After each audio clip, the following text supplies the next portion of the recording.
Mine nka Murama, Tambwe, Mukingi na Kigoma.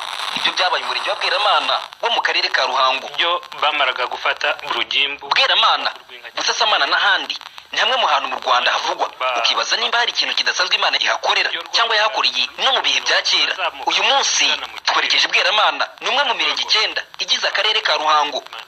Rwagoragora. Tukimara kugera ku butaka bw'uyu murenge, twifuje mbere na mbere kumenya ijambo Imana zeze cyangwa kwera kw'Imana mu gihe cyo hambere. Byari bishatse kuvuga iki?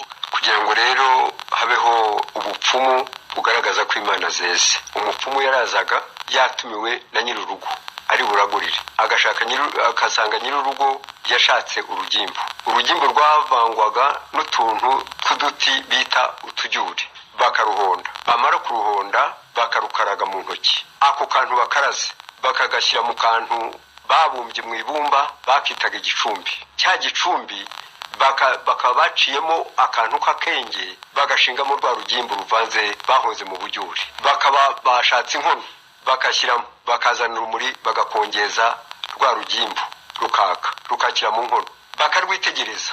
Umupfumu akarwitegereza akareba yuko umuriro uruvamo utanyeganyega ukore hirya no hino, akareba yuko rwa rumuri rwemye ruhagaze, akavuga ati zirese. Urwo rugo rukaba ari amahoro. Iyo rero rwahungizaga urumuri rukagana hirya no hino, yaravugaga ati nta mahoro urugo rufite. Nyuma yo kumva ibi bisobanuro, igikurikiyeho ni ukumenya impamvu uyu murenge wiswe Bweramana. Gusa ngo hari agasozi karekare kari gatuweho n'umutware ukomeye muri ayo matwari witwaga Munyuzangabo. Uyu mutware ngo yakundaga kuraguza cyane.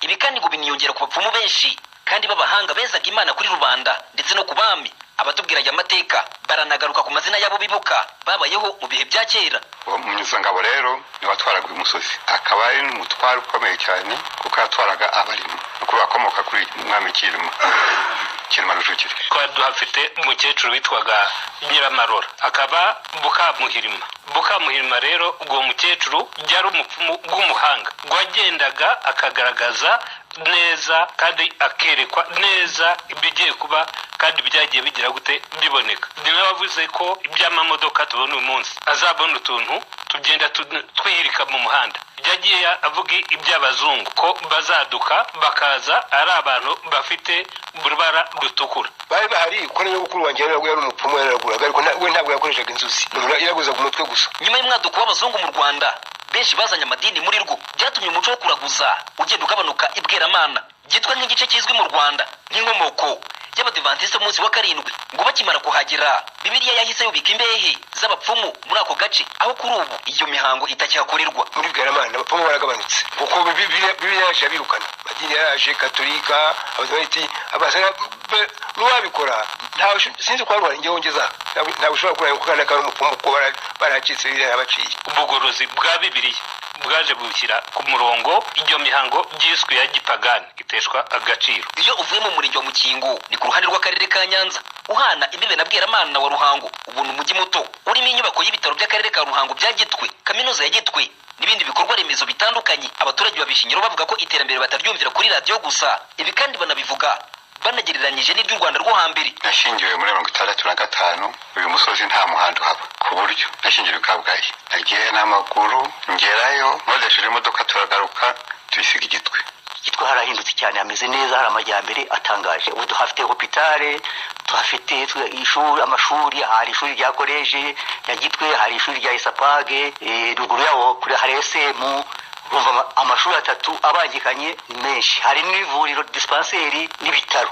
Mbere ya 59 ntabwo wavuga yuko Murama izabona amatara, ariko ubu dufite amatara. Dufite nazamuka yewe mu kirere y'ibyuma biteye ku muhanda kandi arimo amatara. Amavuriro ya hopitali twagiraga Kirinda, twagiraga Nyanza, twagiraga Kabgayi, kandi kugera bikakugora. Ahubwo abantu bapfiraga mu nzira, ababyeyi babahetse mu ngobyi, akajya kugera i Kabgayi yapfuye n'umwana yamupfiriyemo. Abaturage ba Bweramana bavuga ko ibyo bamaze kugeraho babikesha ubuyobozi bwiza butandukanye cyane n'ubwa mbere mu gihe cy'amabyiruka yabo, dore ko benshi muri bo bavutse u Rwanda rukiri ubwami. Urabona ko igihugu cyacu aho kigeze guhera nyuma 1994 ibitandikaniro n'ibya mbere. Muri 1938 hanavutse birumvikana umwaye Mutarandamuzi Rudahigwa. Niwe nabonye mu bayobozi b'iki gihugu ba mbere bitaga ku baturage be, abandi bose barabapagasi. Ejo ngiye kubona mbona noneho Imana duhaye Kagame akoresha inama zo kurwanya ubukene, abandi bose bamubajije nta n'umwe wigeze akoresha iyo nama. nabyirutse mu Rwanda abaturage bageze kuri 3 miliyoni.